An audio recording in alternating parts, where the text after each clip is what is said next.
and floating down. These are exploding from missile contact. And so they're saying the objects break into pieces after being shot, which definitely doesn't sound like a balloon. And then again on the 11th, another one shot down over Canada.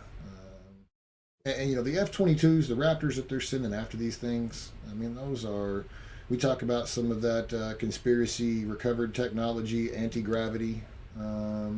And we've seen, I've seen several air shows and demonstrations where, those F-22s and even the F-35s are able to use anti-gravity type systems, whatever that may be. We know that Space Force X, with the Lightnings and the Raptors, are using same technology, anti-gravity, propulsion technology, etc. So it is good to know, and that at least our tax dollars have went in to develop something that can protect us from similar technologies. If we are able to shoot down those crafts with our current technologies, then at least that's maybe one silver lining of not knowing exactly what we're shooting down or what we're going after. I'm sure, if it is an advanced race, they're probably not real thrilled with us taking out their sentinels or whatever it may be. And for all we know, it could be just another Chinese spy device that we don't know. I think not having answers from our officials and speculation only creates more fear and more, the scariest thing is the unknown. So definitely look to getting some more answers on all of those situations. Definitely. My major question to the science community and to the technological community, the aviation community, if we can get along at the International Space Station, miles above the Earth, scanning, the universe for opportunities for exoplanets much like ours that could harbor life and making connection. We've had plenty of coverage of signals coming in from other universes that we're intercepting. And I don't know if they've decoded the messages but they definitely are receiving signals from other planets, other solar systems.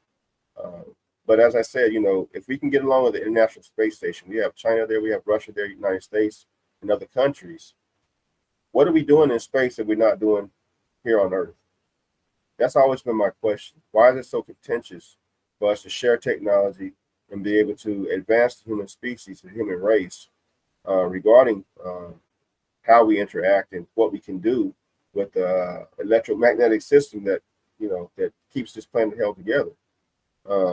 What is it that we're doing in the outer space that we're not doing here on the planet that enables us to work together? I've always had that question.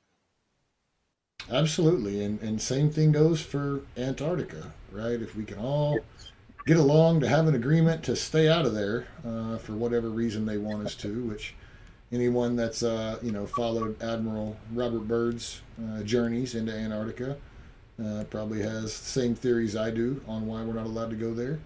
And I believe that may even tie back into what we're seeing play out with these UFOs coming from the North Pole, which seems to be where they're all coming from. So time will tell on that for sure.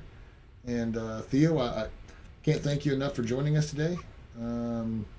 We will post links up at the end for your organizations, and look forward to seeing you on the island here in the near future, my friend.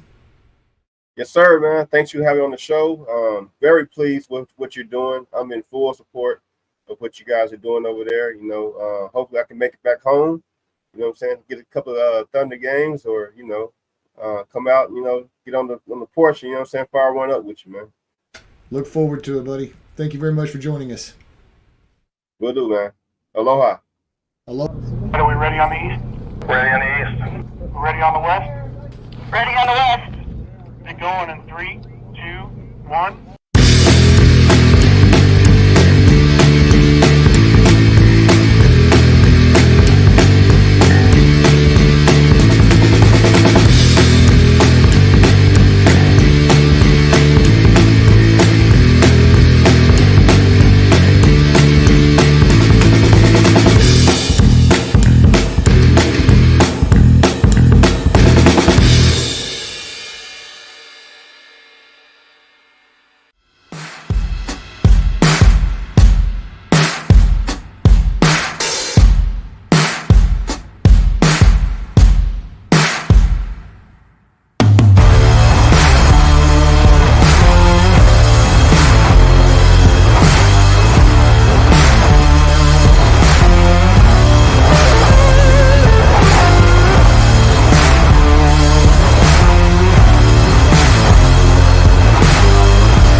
Patriots, that wraps up this episode of Pioneering Change. I'm your host, Ryan Early. Please tune in every Wednesday live at 1 p.m. here on the Patriot Party News Network. Until then, see you next week. God bless. Are we ready on the east? Ready on the east. Ready on the west? Ready on the west. Get going in 3, 2, 1.